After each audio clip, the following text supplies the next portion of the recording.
Vamos lá então, pessoal. Tudo bem? Agora nós vamos ver então a análise de variância para delineamentos em blocos incompletos. Vamos entender então o que é um bloco incompleto, retomando um exemplo que a gente viu na primeira aula da locadora de automóveis, né? Onde a gente estava avaliando o desgaste dos pneus e a gente estava. A nossa variável principal então era a marca do pneu, porque a gente estava comparando diferentes marcas, né? E a gente tinha uma variável que estava sendo controlada, que era o carro, aqui considerando então um bloqueamento só, né? Que a gente comentou a respeito dos blocos completos, onde a gente colocaria as 4 marcas, né? Em cada né? Em cada carro colocaria as 4 marcas dos pneus. E eu utilizaria aqui 4 repetições, que seriam os 4 carros. A pergunta, né, que vem a criar esse problema da necessidade, então, dos blocos incompletos, seria, então, de que, imagine que ao invés de a gente comparar 4 marcas de pneus, a gente tivesse 5 concorrendo. Eram 5 marcas disponíveis para a gente escolher, né, qual ou quais delas dariam um menor desgaste dos pneus. Como colocar 5 marcas em um carro, né? 5 pneus diferentes, né? Em um carro, né? Que a gente só tem 4 posições, né? Espaços. Então aí vem a questão da ideia do uso dos blocos incompletos. Então vamos à caracterização. Então muitos experimentos em blocos a gente não consegue colocar todos os tratamentos em todos os blocos. Né? E as razões podem ser de ordem econômica, logística ou da própria natureza do experimento. Tá? Então imagine, né? Vamos entender alguns exemplos para ver quando é que acontece cada uma dessas coisas. Então, quando o material que a gente está investigando é muito grande, a gente vai ver um exemplo na área da agricultura, tá? Ou o material em estudo é muito heterogêneo, ou ainda quando a gente tem algumas limitações que limitam o tamanho do bloco, a gente vai ver um exemplo na área da engenharia, né? Onde o tamanho do nosso bloco é limitado. A gente vai ter então a necessidade ou o interesse, né, de organizar os blocos de forma incompleta. O que seria um bloco incompleto? Neste bloco a gente não tem todos os tratamentos aparecendo, né? Então vamos supor aqui, ó, o nosso bloco tem tamanho 3 e a gente tem 4 tratamentos concorrendo, né, a serem experimentados, né, a serem testados. Então, num bloco que só tem tamanho 3, onde eu só posso experimentar 3 tratamentos, só 3 destes 4 tratamentos vão aparecer. Portanto, o bloco é incompleto, certo? Então, aqui a gente tem um exemplo de um bloco incompleto.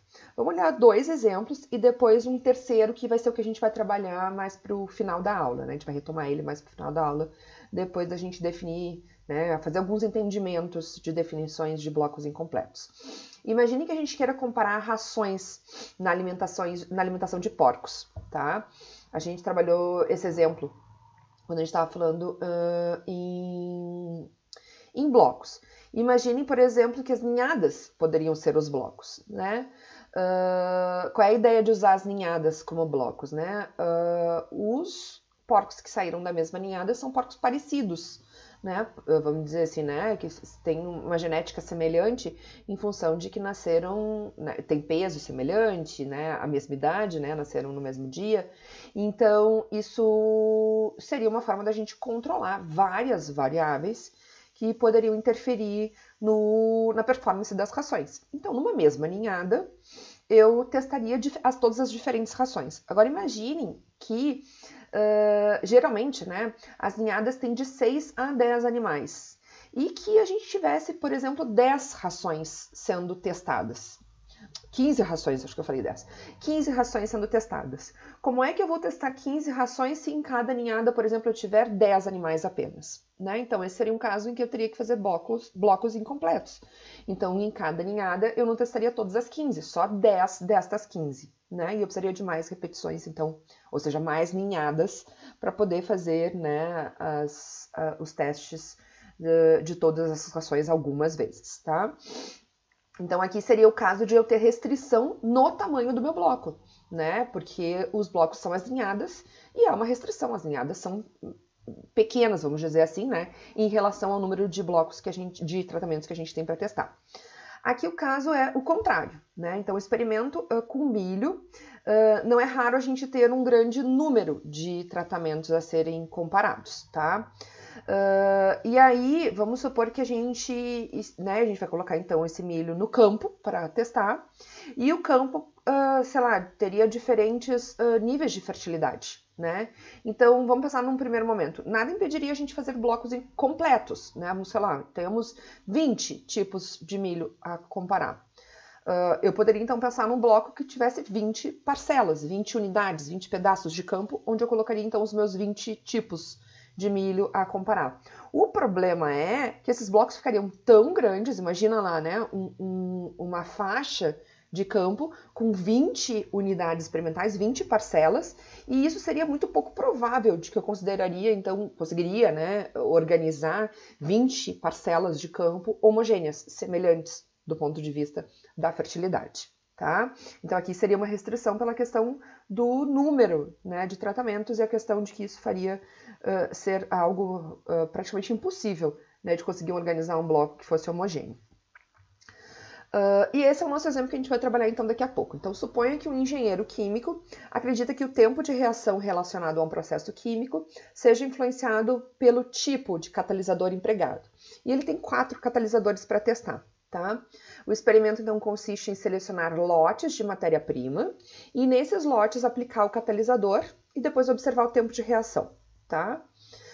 Devido a possíveis variações entre a estrutura do lote de matéria-prima, né? Então, essas variações podem afetar o desempenho do catalisador. Então, por isso que os lotes vão ser considerados blocos. Né? Então, de um lote para outro, a gente pode ter alguma variação importante na matéria-prima, e essa variabilidade, né, de lote para lote, pode afetar o desempenho do catalisador. Então é importante que dentro de um bloco eu teste os catalisadores, certo? Só que um lote de matéria-prima, ele tem um tamanho limitado, e eu só conseguiria particionar ele em 3 partes. Ou seja, só conseguiria usar 3 dos 4 catalisadores. Tá? Então é exatamente o nosso exemplo que a gente tinha mostrado ali inicialmente, né, naquele esqueminha, né, onde o meu bloco 1 aqui tem tamanho 3, né, que é o lote da matéria-prima, então eu só consigo ter 3 partes, né, de matéria-prima para poder aplicar, então, portanto, somente 3 catalisadores. Tá? E aí eu botei, então, 4 repetições, portanto, 4 lotes de matéria-prima, onde cada um deles eu tenho 3 dos meus catalisadores. Tá? Vocês vejam que todos os meus 4 tratamentos têm 3 repetições de cada um deles. Ao todo, então eu falei que eu tinha 4 repetições, perdão, né? Então é isso que a gente tem que tomar cuidado agora da diferença dos blocos completos. Lá nos blocos completos, o número de blocos era o número de repetições. Aqui não mais, né? Então aqui eu tenho 4 blocos, mas eu só tenho 3 repetições. Então se vocês olharem aqui o tratamento 1, eu tenho 3 repetições do tratamento 1, a mesma coisa do tratamento 2, a mesma coisa do tratamento 3 e a mesma coisa do tratamento 4, tá? Então agora a gente vai falar a respeito das características, dimensões do delineamento, tá? E isso é importante para a gente entender, né, e essa diferença dos blocos incompletos quando comparados aos completos, tá? Então neste exemplo aqui, o que eu sempre vou ter estas 5 dimensões, tá, pessoal? E isso é importante a gente buscar em todos os nossos exemplos. Então, neste aqui, em particular, que a gente vai trabalhar daqui a pouco, eu tenho 4 tratamentos, certo? Então, aqui os meus 4 tratamentos. Eu tenho 4 blocos, então aqui os meus 4 blocos, que são os lotes de matéria-prima. Eu tenho 3 repetições, que foi o que eu olhei com vocês agora, né? Cada tratamento é repetido 3 vezes, o tratamento 2, 3 vezes. O K, pessoal, que é a primeira vez que vai aparecer isso aqui para nós, tá? O K é o tamanho do bloco, né? Ou seja, o número de tratamentos que eu consigo colocar dentro do bloco, tá? Então, o nosso K aqui, ó, é 3, né? Eu tenho 3 tratamentos em cada um dos blocos, tá? O tamanho do bloco. E aqui é importante a gente avaliar, né? Sempre o número de bloco, o tamanho do bloco é menor que o número de tratamentos, tá? Se fosse igual, então aqui é importante a gente olhar, ó, se o K fosse igual ao número, né, se o tamanho do bloco fosse igual ao número de tratamentos, eu teria um delineamento completamente casualizado. E aqui onde eu tinha me passado antes, né? Se o número de blocos fosse igual ao número de repetições, teríamos então um delineamento em blocos completos, tá? Então, na verdade, o K, ele até aparecia lá nos delineamentos em blocos completos, só que a gente não comentava, né? Porque era igual, né? O K era igual ao número de tratamentos, tá? E uma outra dimensão que aparece aqui é o lambda. O que é o lambda, pessoal? É o número de vezes que cada par de tratamentos ocorre junto num mesmo bloco, tá? Então, por exemplo, pegue um par, tá? Os tratamentos 1 e 2. Tratamentos 1 e 2. Quantos blocos os tratamentos 1 e 2 aparecem juntos? Ó, 1 e 2 não estão aqui juntos, estão vendo? Né? Só tem 1, não tem o 2. Aqui, ó, eu tenho um bloco, meu primeiro bloco, em que o tratamento 1 e 2 aparecem juntos. Aqui eles não aparecem juntos e aqui eles aparecem juntos. Então, 2 blocos eu tenho os tratamentos 1 e 2 aparecendo juntos. Vamos lá agora pegar um outro exemplo, só para vocês verem que isso vai se repetir, tá? Os tratamentos 1 e 3. Ó, aqui, um bloco, o tratamento 1 e 3 estão juntos, e aqui o outro bloco, o tratamento 1 e 3 estão juntos. Nesses dois eles não aparecem, nesses dois eles não aparecem. Neste, né, ele não aparece, neste, eles dois não aparecem juntos. Tá? Então, o nosso lambda é o número de vezes que cada tratamento, que par de tratamentos ocorre juntos, no mesmo bloco, tá? Bom, agora vamos falar a respeito da aleatorização no R, tá? A primeira coisa que a gente vai ver antes de aleatorizar é a gente tem essa função aqui, ó, bib_size, onde eu vou colocar aqui, ó, a primeira argumento é o número de tratamentos que eu tenho e o segundo argumento é o tamanho do bloco que eu tenho. Que vejam que estava lá na descrição do nosso exemplo, né? Eu tinha 4 catalisadores para testar e eu tinha lotes de matéria-prima que eu conseguia dividir em no máximo 3 partes, né? Ou seja, o tamanho do meu lote, tá? O tamanho do bloco, portanto. Eu colocando essas duas informações aqui, ele vai me dizer, né, ele vai me definir as outras dimensões, tá? E depois aqui na sequência a gente tem, então, os passos para fazer a aleatorização, né, que apresenta desta forma aqui, e aqui é só uma outra forma de organizar a mesma aleatorização que a gente vai ter aqui, né? Então eu vou usar o mesmo resultado que eu tenho aqui, ó, BIB, né? Só que eu vou organizar as linhas, né? E as linhas que eu tenho aqui, né? Vou organizar ela para colocar os meus blocos um do ladinho do outro, tá? Então é como se, ó, eu tô pegando isso aqui, depois colocando isso do lado, isso do lado e isso do lado, tá, pessoal? Só uma forma de organizar, tá? Então, o que eu vou mostrar para vocês agora lá no R. Então, a primeira coisa, então, esse é o pacote então, que a gente precisa chamar, né, instalar e depois chamar, para poder, então, pedir essa função que dá as dimensões, né? Então, no momento que eu disse ali, né, que eu tinha T igual a 4 e K igual a 3, ele vai nos dizer, então, que um possível bloco que eu possa organizar é com 4 blocos, 3 repetições e lambda vai ser 2. Ou seja, exatamente o que a gente tinha visto agora há pouco naquele exemplo, né? Para fazer a aleatorização, então a gente precisa deste pacote aqui, tá? E aí eu vou passar as instruções aqui, né, de quantos fatores eu tenho e o tamanho dos meus blocos, tá? Eu coloquei as instruções aqui na sequência, né? Então eu tô dizendo aqui que eu tenho, né, 4 tratamentos e 4 blocos de tamanho 3. Então, é isso que eu estou dizendo nessa segunda parte, né? A primeira instrução eu estou dizendo que o meu fator, que é o meu tratamento, né, de 1 a 4, e aqui que os meus blocos têm tamanho 3 e eu tenho 4 blocos de tamanho 3. Essa é a minha instrução e eu vou chamar BIB aqui só para ele mostrar, então, o delineamento montado. Né? Então, tá aquilo que eu mostrei para vocês lá antes, ó. Então, tá aqui o meu primeiro bloco, né, que tem, então, o tratamento 1, 2 e 3. O meu segundo bloco, que tem os tratamentos 1, 3 e 4. O terceiro bloco, 1, 2 e 4. E o último bloco, o bloco 4, tem os tratamentos 2, 3 e 4, tá? E aqui é só uma forma da gente organizar, né, juntando aquelas linhas lá, né, aquelas coluninhas lá, né, colocando uma do ladinho da outra, né, então alinhando. E aí, aquilo que eu mostrei para vocês ficaria deste jeito aqui, tá, gente? Exatamente então o que eu tinha mostrado aqui, a gente só organizou um do ladinho do outro, tá? Vejam, ok? Bom, agora na sequência, dando sequência, Seguindo a caracterização, tá? K pode ser variável de bloco a bloco, né? Então, o tamanho de cada bloco poderia ser variável. R, né, que é o número de repetições, também poderia ser variável de tratamento a tratamento. Naquele exemplo que a gente viu ali, o tamanho dos blocos era sempre fixo, K é o mesmo sempre. R, o número de repetições, né, também, né, era 3 também ali, era o mesmo para todos os tratamentos. E este NJ, que é o número de vezes que um tratamento ocorre dentro de um bloco, poderia ser qualquer, mas o comum, né, é ser 0 ou 1. Ou seja, ou um tratamento aparece no bloco ou o tratamento não aparece no bloco, certo? Então, o mais comum, né, é a gente ter um K constante, que seria um delineamento próprio, né? O exemplo que a gente teve ali é exatamente isso, né? O K era constante, então a gente chama de delineamento próprio. O R é constante, o número de repetições é constante, a gente chama então de um delineamento equirreplicado.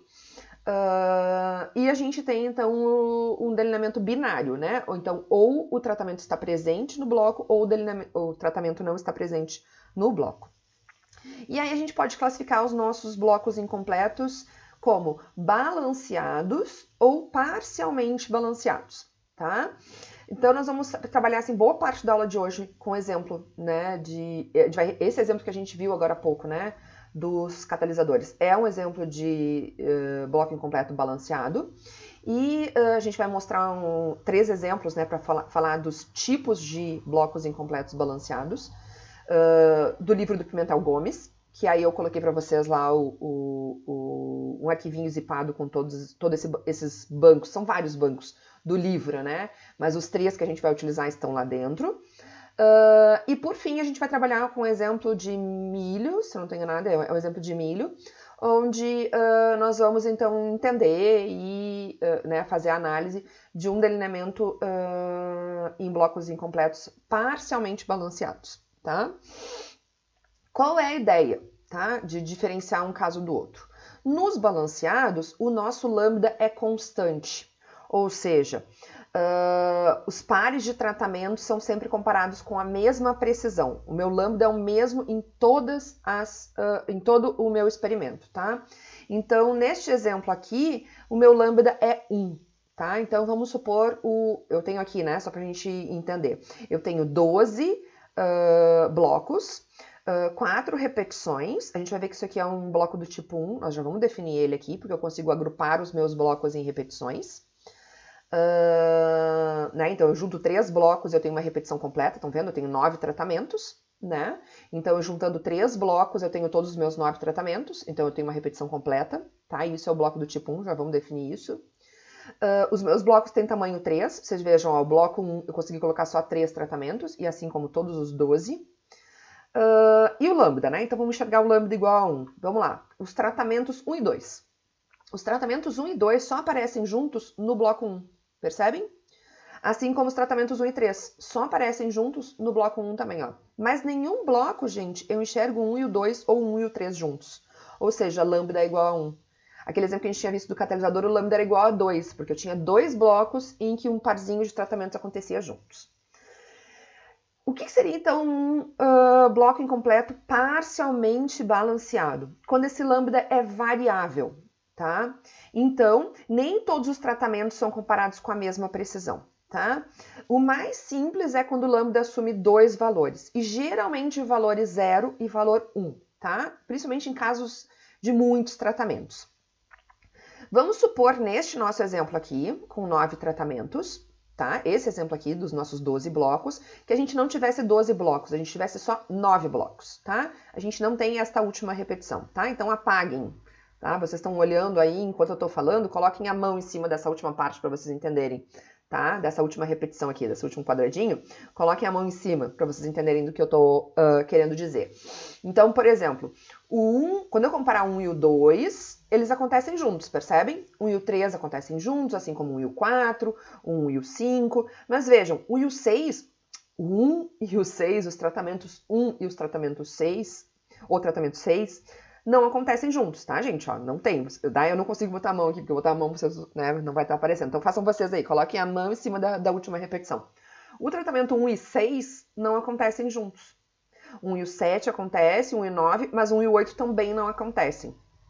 Certo, gente? Então, ó, 1 e 7, 1 e 6, 1 e 8, o lambda para esses pares de tratamentos aqui é 0. E já o lambda para esses outros pares de tratamento é 1, tá? Quando acontecer isso, nós temos, então... o cachorro tá nervoso aqui hoje, gente. Nós temos, então, um caso de delineamento em blocos incompletos parcialmente balanceados, tá? E aí vocês conseguem perceber, gente, que quando eu comparo, eu vou fazer lá, por exemplo, uma comparação de médias, um teste de Tukey, tá? E eu vou comparar as médias do tratamento 1 com a média do tratamento 1 com a média do tratamento 2. Eu tenho mais informação, portanto eu vou ter mais precisão, tá? E a gente vai ver isso a partir do cálculo do erro padrão da média. Eu vou ter mais informação, né, mais precisão ao comparar o 1 e o 2 do que ao comparar o 1 e o 6, porque o 1 e o 6 não acontecem no mesmo bloco. Ou seja, eu vou ter mais variabilidade envolvida, porque para eu comparar o 1 com o 6, ó, eu vou envolver 2 blocos diferentes. Certo, gente? Tá? E aí, falando nisso, vocês vão ver na sequência, quando a gente for falar da análise, que a gente tem, então... Deixa eu postar aqui um pouquinho antes de eu seguir. Que a gente tem uma evolução em termos de análise, tá? A gente evoluiu, né, ao longo dos tempos, primeiro de uma análise que simplesmente resolvia casos bem simples, né, de blocos incompletos. Depois a gente teve lá uma evolução para blocos, para análise intrablocos, onde eu só conseguia informações de tratamentos quando eles apareciam no mesmo bloco. Então, por exemplo, eu não conseguiria informação para comparar 1 e o 6, porque eles só apareciam em blocos diferentes, tá? E atualmente, né, então vou dizer mais recentemente, a gente tem a análise interblocos, onde a gente consegue fazer comparação de tratamentos que estão em blocos diferentes, tá? Já vou falar isso daqui a pouquinho, só para então dizer para vocês que é mais ou menos essa ideia, né, que permite então que a gente consiga analisar, né, também, né, mas não só, né, os blocos incompletos parcialmente balanceados. Bom, então vamos trabalhar primeiro com os blocos incompletos balanceados, tá? Então o primeiro caso aqui, quando o lambda é constante, tá? A gente tem 3 tipos de blocos incompletos, do tipo 1, do tipo 2 e do tipo 3, tá? Então, só para vocês entenderem o raciocínio, eu vou falar deles já agora, tá? E aí depois a gente vai mostrar um exemplo de cada um. No bloco do tipo 1, blocos incompletos do tipo 1, os blocos conseguem ser agrupados em repetições. No do tipo 2, em grupos de repetições. E no do tipo 3, não se consegue agrupar os blocos para formar repetições ou grupos de repetições, tá? Então, vamos ao primeiro. No primeiro, os blocos são agrupados, então, em repetições. Tipo este, tá, gente? Ó, este é um BIB do tipo 1, certo? Eu consegui grudar aqui, né, juntar 3 blocos para formar uma repetição, tá? Então, esse aqui é um outro exemplo, né, onde eu consigo... Então, eu tenho 6 tratamentos aqui. Os meus blocos têm tamanho 2, eu consigo juntar 3 blocos e formar uma repetição. Certo, gente? Eu não vou me atentar muito a isso aqui pra gente não alongar muito o vídeo, tá? Depois vocês olhem com calma todas essas medidas, né? As dimensões, né? As 5 dimensões do delineamento. Isso é muito importante, tá? Então, é bom vocês darem uma olhadinha para entender, né? T, número de tratamentos, B, número de blocos, K, tamanho do bloco, R, número de repetições, e o lambda, que é o número de vezes que os pares de tratamentos acontecem juntos no mesmo bloco, tá? Então, só para chamar a atenção aqui, né, do lambda, que é uma coisa bem nova para nós, né, e é importante para a gente diferenciar o BIB do PBIB, né, então o bloco incompleto balanceado do bloco incompleto parcialmente balanceado. É o lambda, né? Então aqui, ó, lambda, os tratamentos 1 e 2 só aparecem neste bloco juntos, mas nenhum dos outros 15 blocos eu tenho 1 e o 2 juntos, certo? Então lambda é igual a 1, tá? Bom, então eu consigo formar repetições a partir de grupo, né, a partir juntando blocos, eu junto, formo repetições. Então, na minha nova, vão aparecer essas duas fontes de variação, tá? Repetições e blocos, tá? De uma linha geral. Na verdade, o que eu vou fazer é dividir a fonte de variação blocos. Então, primeiro, tá, gente? Deixa eu melhorar a minha explicação aqui. Retomando lá as fontes de variação que a gente tinha no delineamento em blocos completos, tá? A gente tinha blocos, tratamentos e erro. Lembram que a gente dividia a nossa variabilidade total nessas três fontes: blocos, tratamentos e erros, tá, gente? No BIB do tipo 1, nós vamos dividir a fonte bloco em duas, em repetições e blocos dentro de repetições, tá?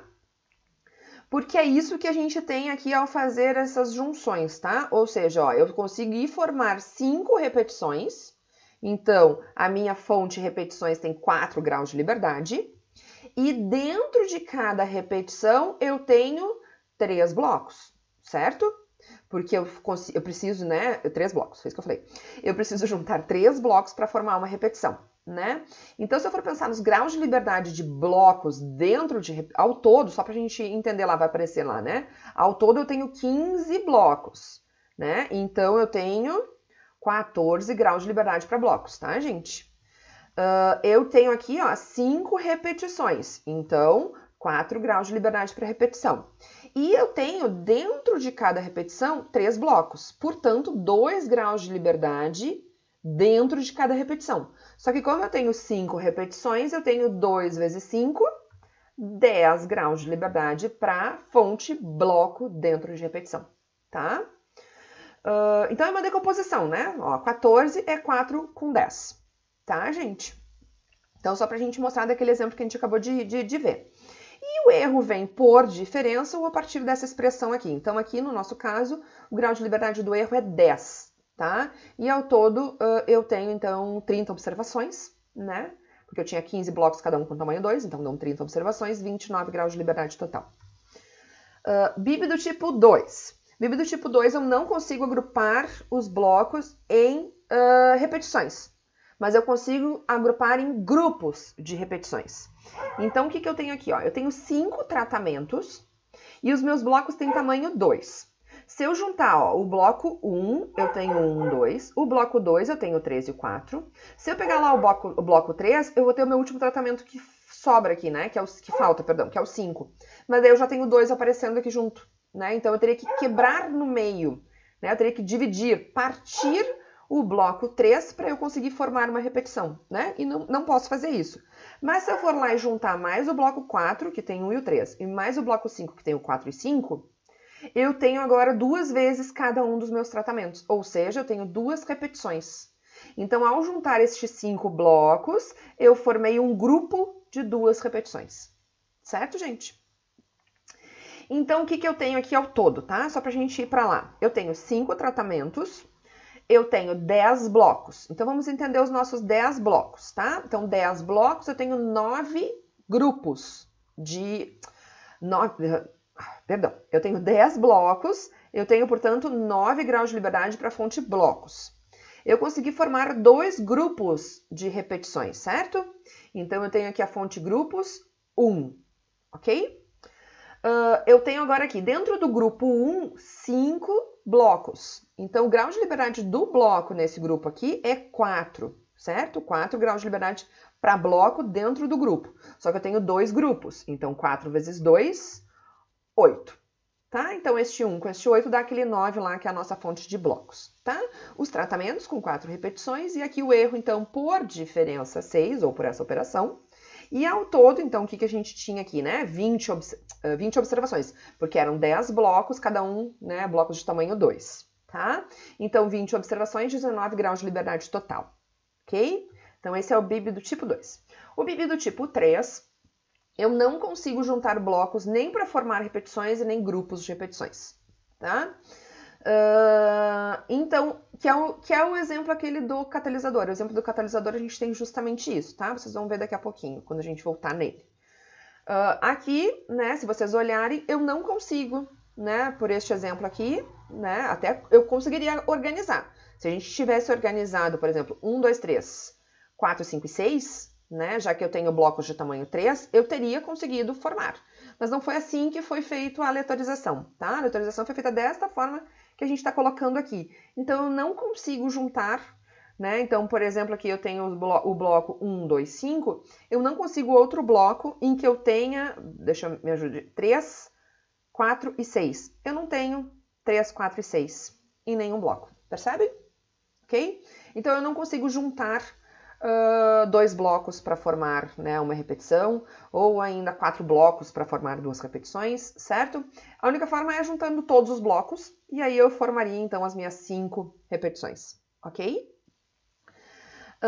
Então, neste exemplo, eu não vou conseguir particionar a fonte blocos em ou repetições, que nem o BIB1, ou grupos de repetições, que nem o BIB2. Então, só vai aparecer igual nos blocos completos as fontes blocos, tratamento e erro, tá? Então, os nossos blocos aqui são 10, né? Número de 10 blocos, vai aparecer aqui 9 graus de liberdade. Eu tenho 6 tratamentos, então tá aqui, né? 5 graus de liberdade para tratamentos. Do erro, eu obtenho pela diferença ou a partir dessa expressão, que a gente já tinha visto também, né? E eu tenho, então, ó, 30 observações, que são 10 blocos de tamanho 3, né? 10 vezes 3, 30 observações, 29 graus de liberdade total.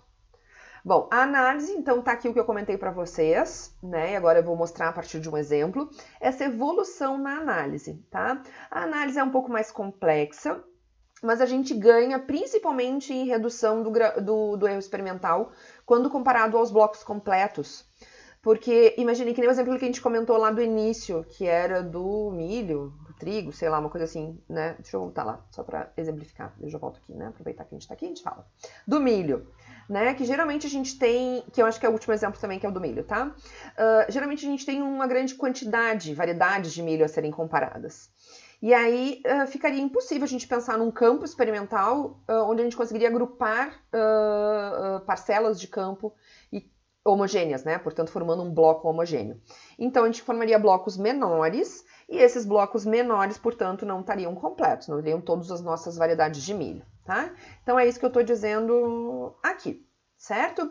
Que a gente acabaria, então, ganhando com a redução do erro experimental no momento que eu crio blocos homogêneos, tá? Bom, e a análise? Inicialmente, a análise era simplesmente a análise tipo blocos casualizados, tá? E eu só conseguiria fazer isso para o BIB do tipo 1, tá? Bom, e aí teve que se evoluir, então, no sistema de análise. E aí veio, então, a proposta da análise intra-blocos, dentro do blocos. Dentro de cada bloco, né? Onde só comparações entre unidades experimentais do mesmo bloco é que eram utilizadas para estimar o efeito de tratamentos. Ou seja, se os tratamentos não aparecessem juntos no mesmo bloco, eu não tinha como estimar o efeito, né, na comparação desses dois tratamentos. Então, só com a proposta da análise com recuperação da informação interblocos é que isso foi possível, porque ela usa, então, a comparação entre blocos para estimar efeito de tratamentos, aproveitando, portanto, melhor a informação, tá? Só para mostrar para vocês, né, que quando a gente compara dois blocos, a gente tem um contraste de tratamentos. Então, no momento que eu comparar dois blocos, que é essa a ideia, né? Interblocos é a gente, então, comparar entre os blocos, tá? Então, por exemplo, se eu comparar aqui o bloco 1 com o bloco 2, no bloco 1 eu tenho os tratamentos 1, 2, 3. No bloco 2 eu tenho os tratamentos 1, 2 e 4. Então, se eu fizer uma comparação entre estes dois aqui, né? Então, vejam, o bloco 1 eu tenho, né, estimativa 1.1, 2.1 e 3.1, né? Porque é o tratamento 1 aqui é o tratamento 2, aqui é o tratamento 3. Todos eles, né, o segundo indicador é 1 porque é o bloco 1. E aqui é a mesma coisa, né? É o bloco, todos eles são do bloco 2, esse é o tratamento 1, esse é o tratamento 2 e esse é o tratamento 4, tá? Exatamente o que eu tinha falado para vocês aqui atrás. Pensando que o nosso modelo é, né, média geral, mais efeito do tratamento, mais efeito do bloco, né? Que são os efeitos que eu consigo estimar, né? Aqui depois aí tem um erro aleatório, então eu não vou colocar aqui nas minhas estimativas. né, como os meus estimadores. No meu caso aqui, então, para essa primeira parte, tá, gente? Só para vocês entenderem o raciocínio, para vocês olhem com calma aqui que eu estou mostrando. Esta minha observação aqui, eu vou substituir no meu modelo por média geral, aqui estimativa da média geral, efeito do tratamento 1, efeito do bloco 1, tá aqui. Esta é a minha primeira observação. Depois a mesma coisa para a segunda observação. Então, vou lá só para exemplificar a segunda observação.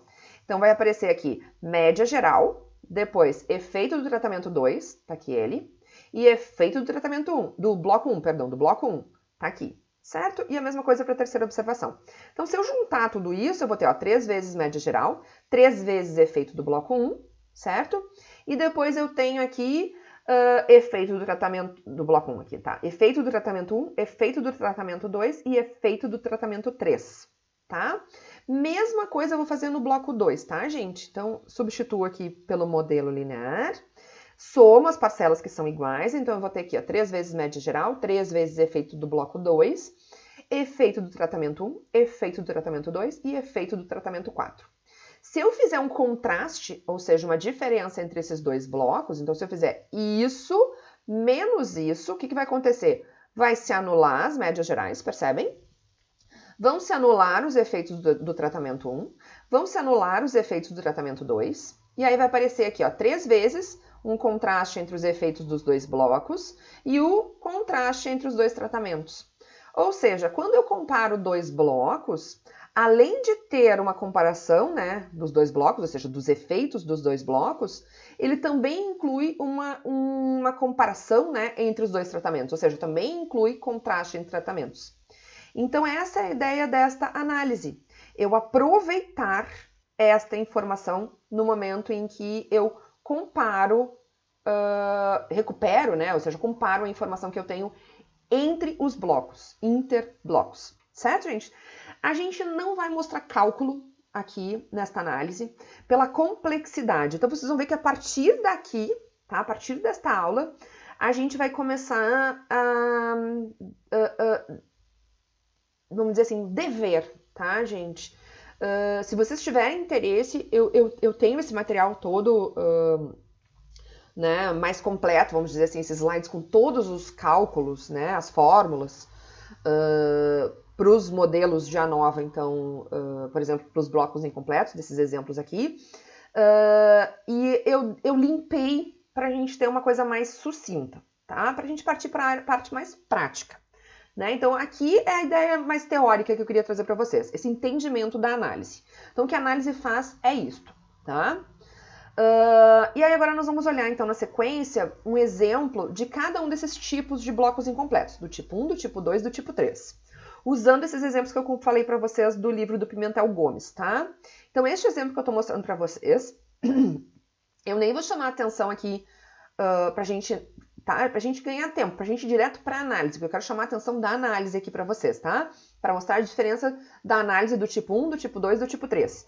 Basicamente, tá, gente? Pra gente comparar isso aqui, ó, que eu tava falando, tá? Que no BIB, deixa eu voltar aqui atrás melhor, tá? Que no BIB do tipo 1, essa é a cara da análise que vai aparecer para nós. Eu vou dividir a fonte blocos em repetições e blocos dentro de repetições. No BIB do tipo 2, eu vou dividir a fonte blocos em grupos de repetições e blocos dentro de grupos. E no BIB do tipo 3, a gente não divide a fonte blocos, tá? Então, é para isso que esses 3 exemplos que vão vir na sequência estão aqui, tá? Então, só para a gente olhar e entender, vejam que ao juntar estes 4 blocos aqui, eu estou formando uma repetição. Então, eu tenho 8 tratamentos, percebem? Né? Onde eu juntar 4 blocos, eu formo uma repetição, tá? Então, 8 tratamentos. Eu tenho ao todo, ó, 28 blocos. O tamanho dos meus blocos é 2, K igual a 2. Eu consegui formar, ó, 7 repetições ao fazer os agrupamentos, né? Então, eu tenho 7, R igual a 7.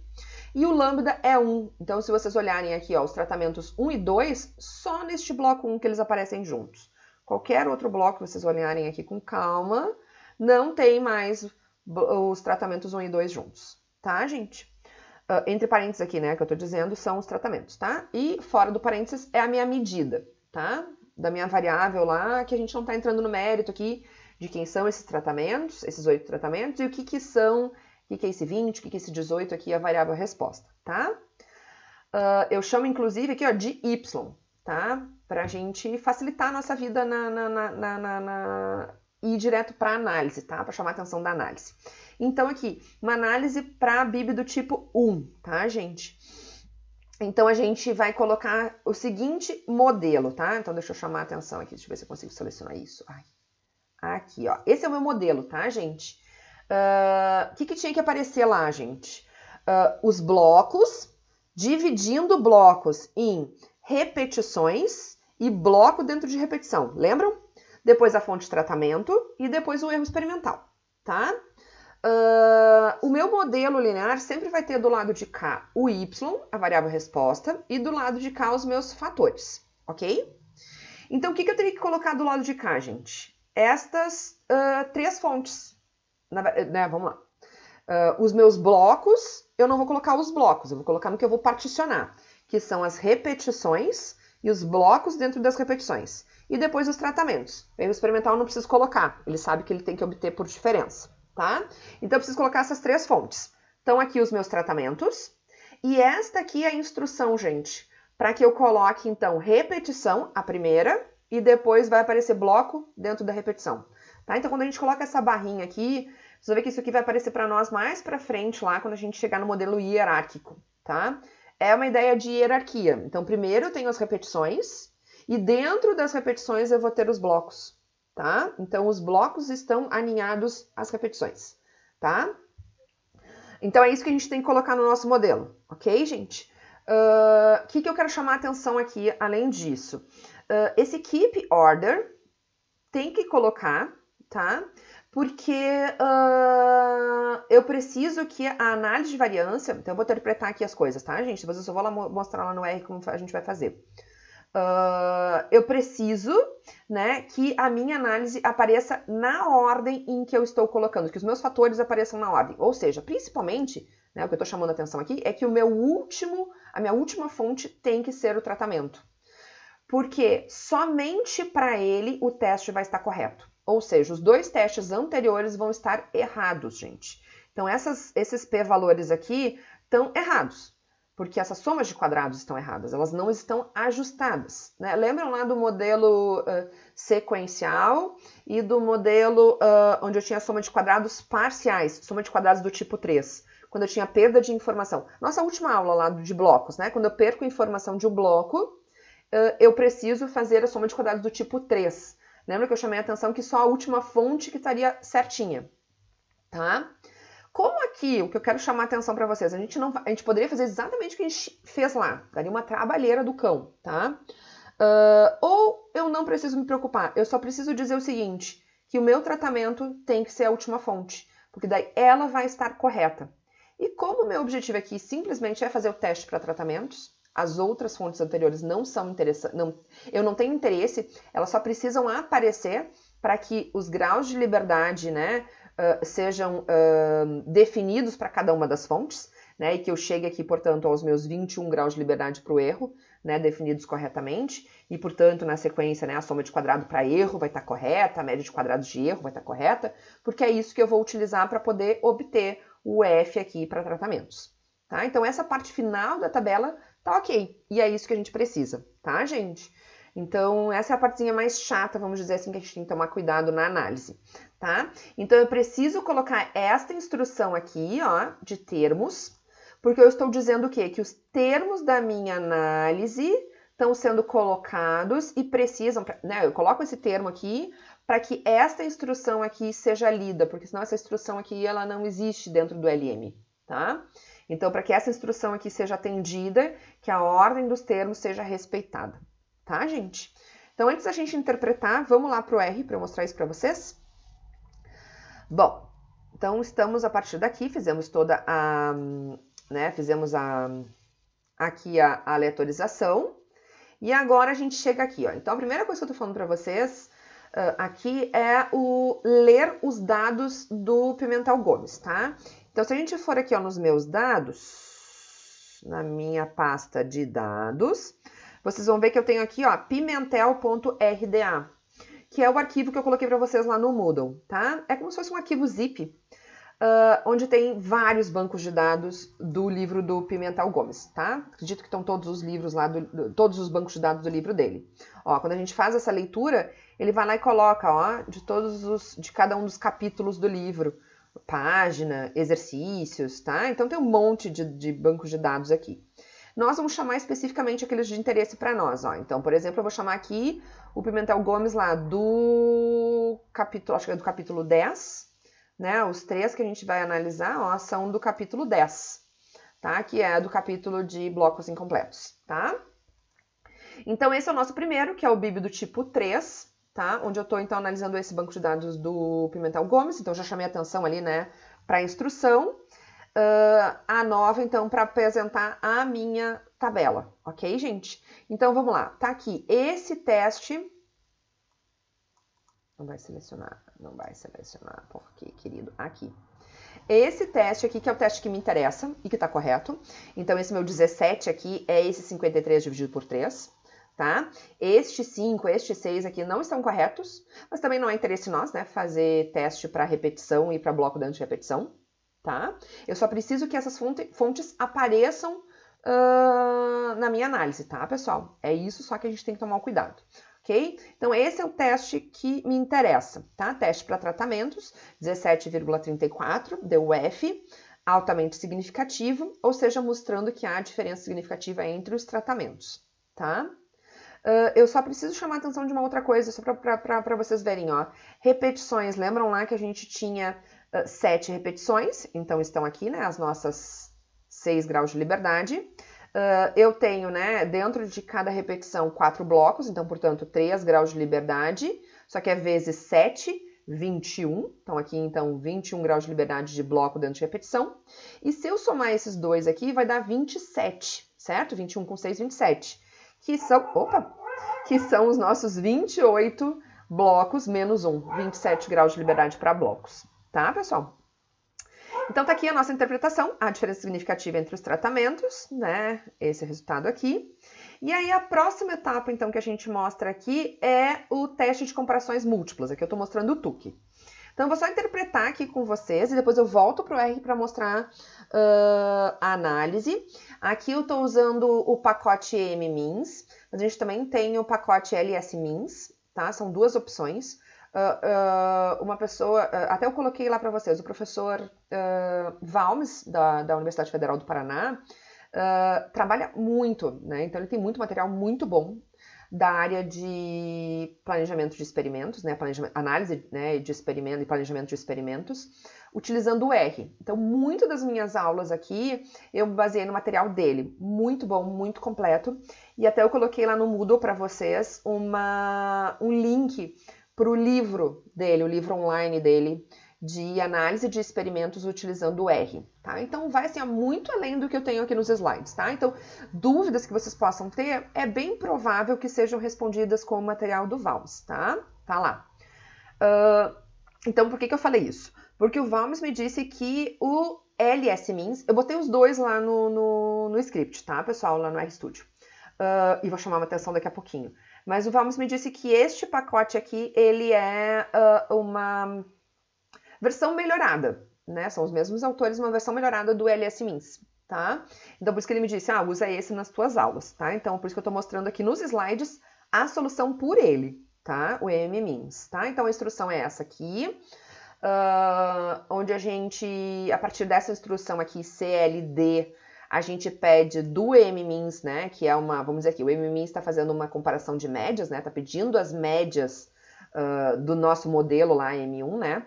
Para a comparação entre os tratamentos, e o CLD, agora eu não me lembro bem, mas são siglas em inglês de agrupamento por letras, né? Diferença, acho que é cluster, deve ser, né? Alguma coisa assim, de letras, né? De diferenças, né? Ou seja, né?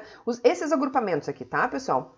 Então, mostrar o grupo de letras, aqui no caso ele tá mostrando, tá? Mas isso eu olhei, eu não botei nos meus, na minha instrução lá, mas se botar aqui com mais uma instrução, colocar letters igual a letters com letra maiúscula, ou letters com letra minúscula, ele vai colocar os Azinhos, Bzinhos. Então, colocaria aqui para nós A e BB, por exemplo, ok? Então, ele faria por letras ao invés de números, tá? O default do MMINS é colocar os agrupamentos por números, tá? Bom, e aí a gente tem como resultado isso aqui, tá? As nossas médias, o erro padrão, o grau de liberdade lá do erro, o intervalo de confiança, então, para cada uma dessas médias dos nossos 8 tratamentos. Que mais? E aqui os nossos agrupamentos. Então, o que ele está mostrando aqui para nós? Que ele formou dois grupos. Este grupo aqui dos maiores valores, das maiores médias, e este outro grupo das menores médias. Ou seja, né, lembra que eu falei para vocês, é só um exemplo didático. Lá no livro do Pimentel Gomes, ele deve ir bem além, com certeza, né? Dizer que, sei lá, o que é isso? Rendimento de milho, por exemplo. Se isso fosse rendimento de milho, nosso objetivo seria maximizar a resposta e, portanto, estes dois tratamentos aqui, ó, esses dois últimos aqui, o 1 e o 2, seriam os nossos indicados, tá? Então, essa é a minha interpretação que eu coloquei aqui, se esse fosse o caso, né? A variável resposta fosse maior, melhor. Bom, voltei para o R para mostrar para vocês algumas coisas aqui que eu quero chamar a atenção, tá, gente? Primeira coisa que eu tô fazendo aqui é médias aritméticas, tá? O que são as médias aritméticas aqui? Voltei aqui no banco de dados. Onde é que eu tenho o tratamento 1 aqui, ó? Né? Então, eu tenho esse 20, esse 24, esse 23, esse 21, esse 28, esse 22 e esse 23. Somar esses valores e dividir por 7, né? 7 repetições. O que é isso aqui? Média do tratamento 1. Só que esta é a média aritmética, a média simples, vamos dizer assim, tá? Do tratamento 1. Aí eu pergunto para vocês, ok essa média ou isso incomodaria vocês? Tá? Se quiserem dar um pause aí no vídeo e pensar um pouquinho, talvez vocês percebam, retomando a aula lá de blocos completos, lembram quando a gente perdia uma observação de um bloco, o que a gente tinha que fazer? Eu não podia mais olhar as médias aritméticas, as médias simples. Eu tinha que utilizar a média de mínimos quadrados, que era uma ideia o quê? De criar uma compensação pela perda da informação. O que eu estou dizendo aqui, né, gente? No bloco 2, o bloco 2 não apareceu o tratamento 1. No bloco 3 também não apareceu, no bloco 4 não apareceu, e em vários outros blocos não apareceram, né? Só 7 dos 28 apareceu o tratamento 1. E aí a questão é, e se nos blocos em que o tratamento 1 não apareceu, são os blocos, por exemplo, mais férteis? O tratamento 1 estaria sendo prejudicado por não ter a oportunidade de ter tido a experiência de estar naqueles blocos mais férteis. Deu para entender, gente? Então, o que acontece? Eu preciso da informação dos blocos para ajustar a média do tratamento 1. Ok? Tá, gente? Então, é isso que a gente tem aqui no R. As médias aritméticas, que eu chamo aqui, ó, as médias amostrais, né, média simples, são viesadas, certo? Porque elas não contemplam a informação dos blocos onde aquele tratamento não apareceu. Então, aqui a gente está pedindo as médias. Então, apareceu aqui para nós, ó, média do tratamento 1, do 2, do 3 e assim por diante, tá? Que, então, esse 23 é aquela média, então, que eu falei para você, somar aqueles valores lá, né? Ó, somar esse 20, o 24, até esse 23 e dividir por 7. A gente chega neste 23 aqui, ok, gente? Mas, se eu pedir média de mínimos quadrados, a gente vai ver que não é 23 a média para o tratamento 1. Ela vai ser ajustada para a informação dos outros blocos onde o tratamento 1 não aparece. Tá, gente? Bom, eu tenho essa informação tanto pelo LS-MINS, que eu falei para vocês agora há pouco, né? Pelo E-MINS, tá? Que a indicação que eu tive, então, do Valmes é que o E-MINS é melhor, tá? Eu tô mostrando aqui ainda as duas opções para vocês, ok? Então, só pra gente voltar aqui, ó. Então, aqui as minhas médias. Ó, o tratamento 1 eu tenho média 23,3. E era 23 a média, então, viesada. Então, a média ajustada é 23,3. Ó, mais um exemplo. A média do tratamento 2, a não ajustada, 23,4. A ajustada, 22,7. Tá, gente? Então, aqui eu tenho os intervalos de confiança e aqui eu tenho as comparações. Então, aqui por esta opção, eu poderia pedir as letras, tá, gente? Daí eu teria que botar a instrução aqui no LS-MINS, que eu não sei, né? Vou ter que procurar qual é essa instrução, para fazer, então, o sistema de letras, tá? Acredito que deve ser alguma instrução a mais aqui para pedir esse sistema de letras, tá? Acho que a gente utilizou nos blocos, tá? Mas eu não vou fazer eu poderia abrir aqui para dar uma olhada, então eu vou fazer a nossa análise, nosso vídeo ficar mais gigante do que já tá? Então, bora lá. Aqui, então, eu tenho a comparação, né? E o p-valor. Ou aqui pelo e-mins, eu vou ter aquilo que eu mostrei para vocês, então, que é o resultado pelos grupos, tá, gente? E aqui eu tenho, então, os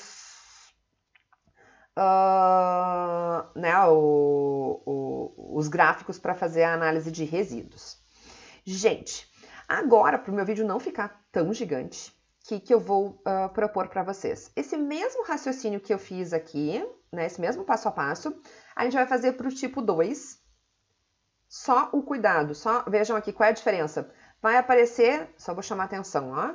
Aqui eu tinha repetição e bloco, eram as minhas duas fontes, lembram?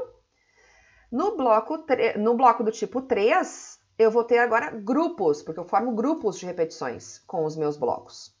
E no BIB do tipo 3, eu não consigo formar repetições e nem grupos, então eu só vou ter a fonte bloco, tá? Então daí vocês olhem, né, essas minhas análises aqui na sequência, tá? Para vocês entenderem toda o caminho aqui, né? Vocês vão ver que eu coloquei, ó, o BIB do tipo 2, mesmo raciocínio, e o BIB do tipo 3, tá?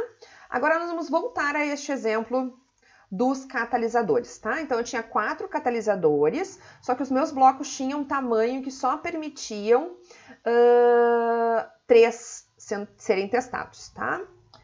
Primeira coisa que a gente vai pedir aqui, então, é um box plot, né? Então vejam, parece que são muito, né? Parecem muito parecidos, né?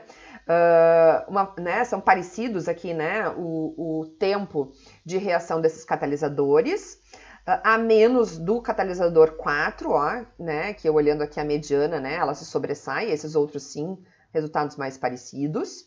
Bom, na sequência, só para a gente entender e retomar, tá, gente? Este exemplo dos catalisadores é um bloco do tipo 3. Ó, que nem este aqui, eu não consigo agrupar em repetições ou grupos de repetições. Então, a minha instrução vai ser exatamente essa aqui, ó. Variável resposta, blocos e tratamento, tá? Então, vocês vão ver que vai aparecer exatamente isso agora aqui na sequência, ó. A minha variável resposta é tempo, né, que era o tempo de reação, os meus blocos e os meus tratamentos, que eram os catalisadores. Ok, gente? Então, a instrução é exatamente essa que a gente tinha feito antes. Então, tá aqui. Eu vou, então, primeiro ler o meu banco de dados. Aí eu vou definir, né, então, como fator os meus blocos e os catalisadores. Aqui na sequência, então, eu vou fazer o box plot, que eu já tinha mostrado para vocês. E aqui a minha análise. E pedir, então, a minha tabelinha da ANOVA. E isso aqui, que é, então, o meu resultado de interesse e o resultado correto, tá? Lembrando, o resultado para blocos não está correto. Mas a gente não quer fazer teste para blocos. Lembra que a gente chamou bastante atenção disso lá no delineamento em blocos, tá?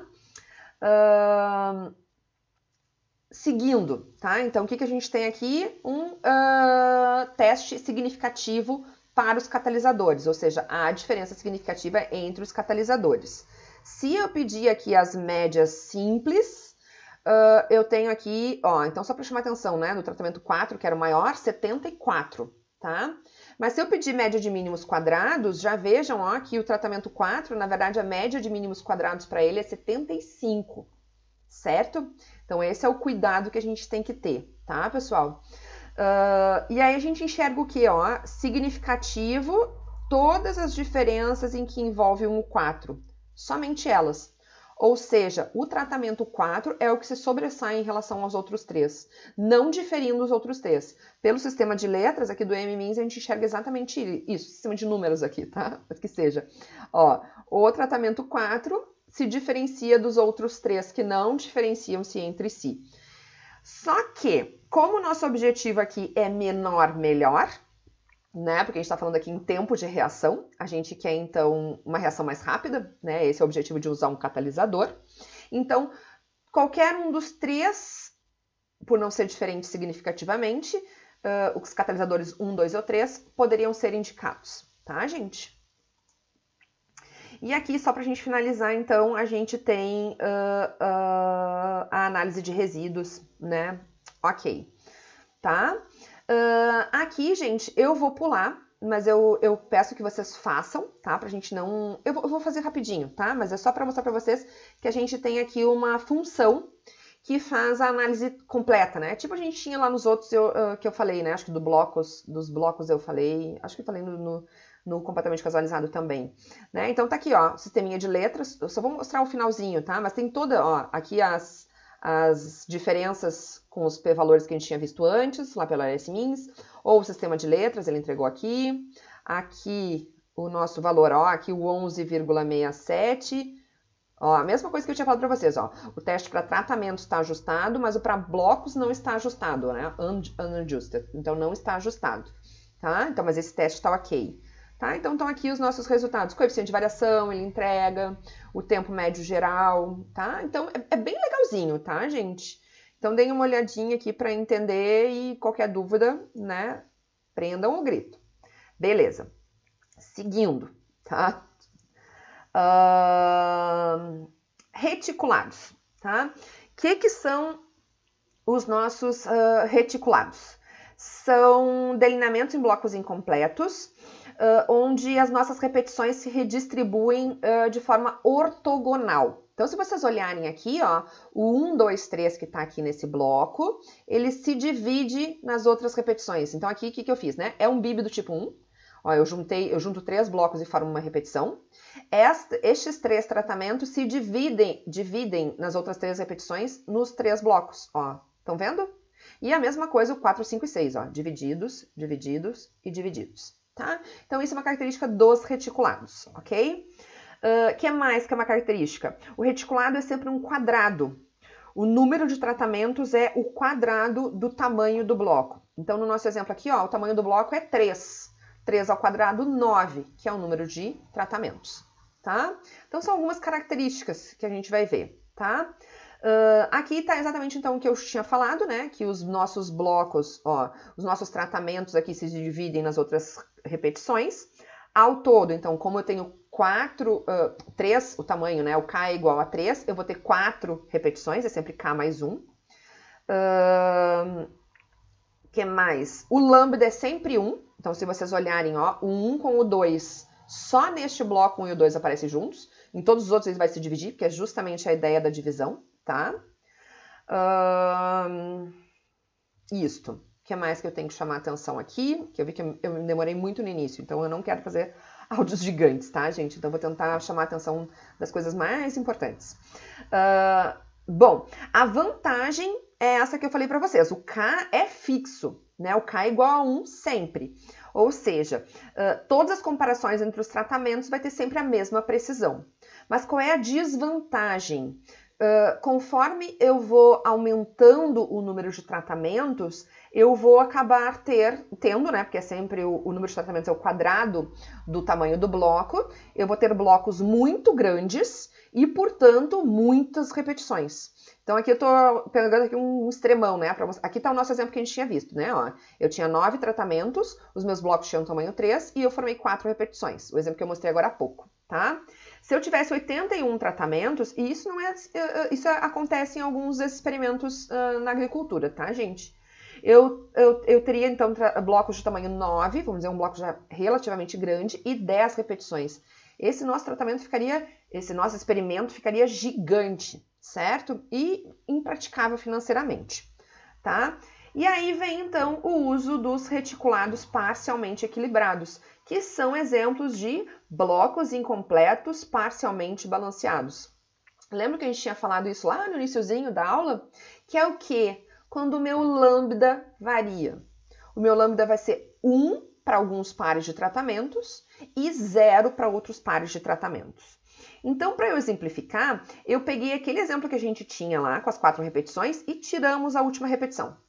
Isto aqui, no momento que eu tirei uma das repetições, ele deixa de ser um bloco incompleto balanceado e se torna parcialmente balanceado, certo? O que a gente tem aqui? Exatamente o que eu tinha falado para vocês antes. o 1 e o 2, o 1 e o 3, o 1 e o 4, o 1 e o 5, o 1 e o 7 e o 1 e o 9 têm mais precisão na hora de serem comparados, porque aparecem juntos num bloco, do que, por exemplo, o 1 e o 6 e o 1 e o 8. Os tratamentos 1 e 6 e os tratamentos 1 e 8 não aparecem juntos, tá, gente? Então, a gente chama de primeiros e segundos associados. Então, os segundos associados são aqueles em que eu tenho uma variabilidade mais alta, né? Um erro padrão maior, né? Para comparação, que seria o caso aqui do 1 e o 6 e o 1 e o 8, tá? Para a gente entender esse exemplo, vamos olhar esse aqui. Eu tenho a produção de milho, então é o exemplo que eu tinha falado para vocês, né? Que milho, isso é comum. Eu tenho aqui 16 tratamentos, ao todo 12 blocos, blocos de tamanho 4, então vejam, o primeiro bloco eu tenho esses 4 tratamentos, é um reticulado, estão percebendo aqui 1, 2, 3 e 4 passam a ser divididos nessa outra repetição, 1, 2, 3 e 4, cada um deles num bloco. É um bloco do tipo 1, é um BIB, né, inicialmente do tipo 1, porque eu junto 4 blocos e formo uma repetição, tá, gente? E eu não tenho, por exemplo, vamos ver aqui, o 1 e o 13, não, 1 e o 13 eu tenho, 1 e o 12. 1 e o 12 não acontecem juntos. Os tratamentos 1 e 12 não acontecem juntos, certo? Então, eu vou ter aqui primeiros e segundos associados. Isso a gente vai enxergar na nossa análise, tá? Então, eu vou chamar atenção mais na análise. Vamos lá, eu vou aqui para o R e depois eu volto aqui para a gente chamar atenção de algum resultado importante, tá? Então, eu vou ler o meu banco de dados, P é PBIB milho, os meus fatores bloco, repetição e cultivar, repetição, né? Então, é um BIB do tipo 1, né? PBIB de tipo 1, né? Porque alguma repetição foi suprida para ter um experimento menor. Então, por isso que tem a repetição, né? Porque eu junto blocos para formar a repetição. Aqui está o meu box plot, onde eu consigo enxergar né? Aqui, pelo menos, esse tratamento se sobressaindo na produção, percebem?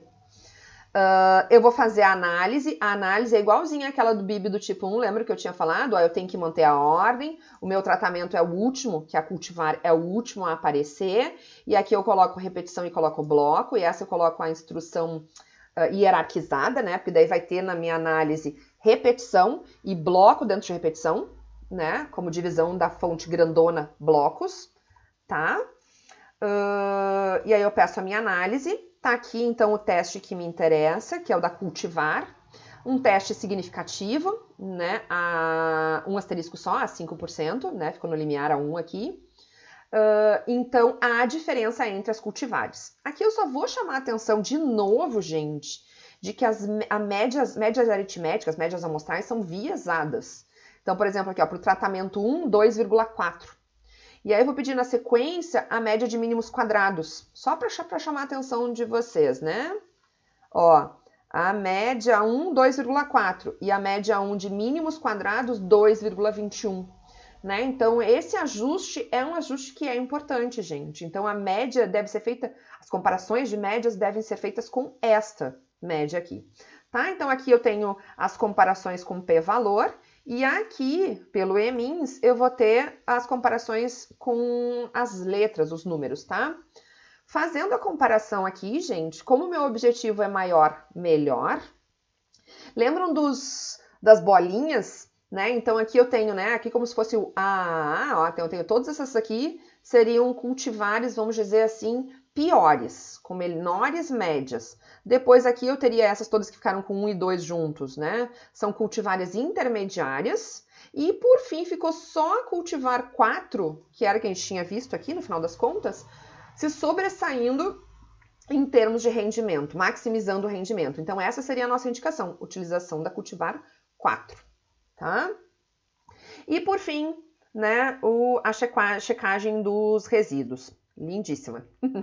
Tá? Eu não tô chamando tanto atenção, gente, tá? Porque a gente teve uma aula específica, mas atentem que vocês devem prestar bastante atenção nisso, a interpretação deve ser feita, vocês vão ter atividades a entregar de vários delineamentos que a gente vai ver ao longo do curso, em que essa parte deve ser chamada atenção. Tá, pessoal? Aqui para o vídeo não se alongar demais, então eu chamo a atenção só dos pontos de destaque, ou seja, do que vem de diferente.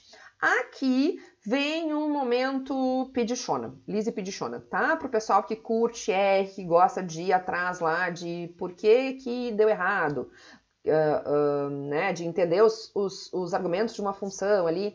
Por quê, gente? Porque eu rodo isso aqui e deu erro. Não sei. Tentei e não descobri o que aconteceu.